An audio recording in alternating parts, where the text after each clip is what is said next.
ఇప్పుడు ఒకేసారి దాదాపు 13 సినిమాలు లైనప్ చేశారు. ఆల్రెడీ రిలీజ్ కొన్ని కావచ్చు, షూటింగ్ దశలో ఉన్న కావచ్చు. ఇన్ని సినిమాలు ఒకేసారి ఎలా ప్లాన్ చేయగలుగుతున్నారు? మీ కెపాసిటీ ఏంటి, మీ ప్లానింగ్ ఏంటి? అంటే దాదాపు మొత్తం టోటల్గా ఫ్రెండ్ సర్కిల్ బ్యాక్గ్రౌండ్స్ ఒక్కొక్కరు డిఫరెంట్ అండి. అంటే 13 సినిమాలు నాయి కావు. ఓకే. 13లో ఇప్పుడు నాకు మర్డర్ నాది. నా దాంట్లో కూడా నా పార్ట్నర్ అబ్బాయి ఒకటి ఉన్నాడు, 35% వాటా. అలాగే మాకు దిశలోని నేను తక్కువ వాటా, అవతల ఎక్కువ వాటా. అలా డిఫరెంట్ ఫ్రెండ్ సర్కిల్లో నలుగురు వాటా. కానీ మొత్తం బయటికి నైట్ కుమార్, రామ్ గోపాల్ వర్మే. బయటికి రామ్ గోపాల్ వర్మ, నైట్ కుమార్ కాదు. యాక్చువల్గా ఎవరో ఒక ఇన్వెస్ట్ చేసిన వాళ్ళు ఉంటారు. వాళ్ళు కూడా ఏమో వెనక్కి రావాలని ఉండదు, కానీ ఎంత ఉన్న పాప వాళ్ళ పేర్లు వేసినా కూడా వాళ్ళు ముందుకు రారు, మేమే వచ్చేస్తాం. ఇప్పుడు మీరు ఏది చేసినా నైట్ కుమార్, రామ్ గోపాల్ వర్మ పేర్లు చెప్తారు. అందుకే మేము కొన్ని గంటలు దూరం అయితే అలానే వస్తారు, వాళ్ళు చూస్తారు కదా అని అనుకుంటాం. అలా అంటే అందరితో కలిపి మొత్తం కరోనా టైంలో అవ్వచ్చు, ముందు సినిమాలు అవ్వచ్చు, చేస్తూనే ఉన్నామండి వర్క్.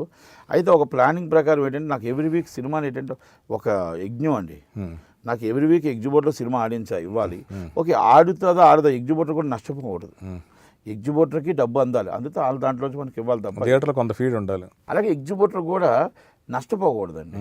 నష్టపోతే బాబు రెండో సినిమా ఎక్కడ వేయగలుగుతాడు? డిస్ట్రిబ్యూటర్ కూడా నష్టపోకూడదు. అలాగే ప్రొడ్యూసర్, ముగ్గురు కలిపిస్తేనే సినిమా అండి. దాన్ని జాగ్రత్తగా చేయాలనేది నా ఉద్దేశం. ఎందుకంటే బడ్జెట్లో చేస్తాను. ఇంతమంది నష్టపోకూడదు అంటే మీరు ఫస్ట్ ఫాలో అయ్యేది బడ్జెట్ రెస్ట్రిక్షన్. అంటే మీరు బడ్జెట్ రెస్ట్రిక్షన్ అది ఎలా డిజైన్ చేసుకుంటారు? అంటే నేను ఫస్ట్ సినిమాని నేను పలానా వ్యక్తి ఉన్నారండి, ఆ హీరోకి మార్కెట్ ఎంత వస్తుంది, ఓకే, అసలు మార్కెట్లో ఎంత ఉంటుంది లీస్ట్, ఓకే, ₹1,00,00,000. బిఫోర్ సినిమా ఎంత చేసింది? 2 కోట్లు. ఈ సినిమా ఫ్లాప్ అయితే కోటే చేస్తుంది, 90 లక్షలు సినిమా తీస్తాం. ఇప్పుడు రామ్ గోపాల్ గారు ఉన్నారు, ఆయన ఈ మధ్య ATT ప్లాట్ఫామ్స్కి సినిమాలు చేస్తున్నాడు. అటువంటిప్పుడు ఆయన సినిమా రిటర్న్స్ ఎంత ఉంటాయని ఎలా ఎక్స్పెక్ట్ చేస్తారు మీరు? అంటే ATTకి ఆయన సినిమాలు చేశాడండి, నేను ఇప్పుడు ATTకి ఇవ్వలేదు. అవును, థియేటర్ సినిమాలన్నీ థియేటర్లకి, అవును, ఇంక్లూడింగ్ కరోనా వైరస్తో సైతం. అందుకే అంటున్నానండి, ఇప్పుడు ఎలా రిటర్న్స్ ఎంత వస్తాయని ఎలా ఎక్స్పెక్ట్ చేస్తారు? రామ్ గోపాల్ గారి మీద బిజినెస్ ఎంత ఉంది అనుకుంటున్నారు? అంటే రామ్ గోపాల్ గారి మీద బిజినెస్ ఉంటుందండి ACTC. అందుకే అంటున్నానండి, మినిమం బడ్జెట్ ఒక బడ్జెట్లో ఆయనది ఒక నాకు బడ్జెట్ ఉంటుంది, అంటే బయట చెప్పదు. ఆ బడ్జెట్ ఉంటుంది, ఆ బడ్జెట్లో ఆయన తగ్గమ తర్వాత వస్తే ఆయనకి 50-50, మాకు 50-50. ఓకే, అంతే తప్ప ఆ బిజినెస్లో హిట్ అయితే జాక్పాట్, ఓకే, ఫ్లాప్ అయింది అనుకోండి. ఇప్పుడు అమరాజులో కార్పొరేట్లు ఇరగొట్టింది, అవును, బ్యూటిఫుల్ మమ్మల్ని ఇరగొట్టింది. మొత్తం 90 లక్షలు పబ్లిసిటీ పెడితే క్యూబ్ డబ్బులు కూడా రాలేదు. ఓకే, అది తప్పు కాదు, ఇది తప్పు కాదు.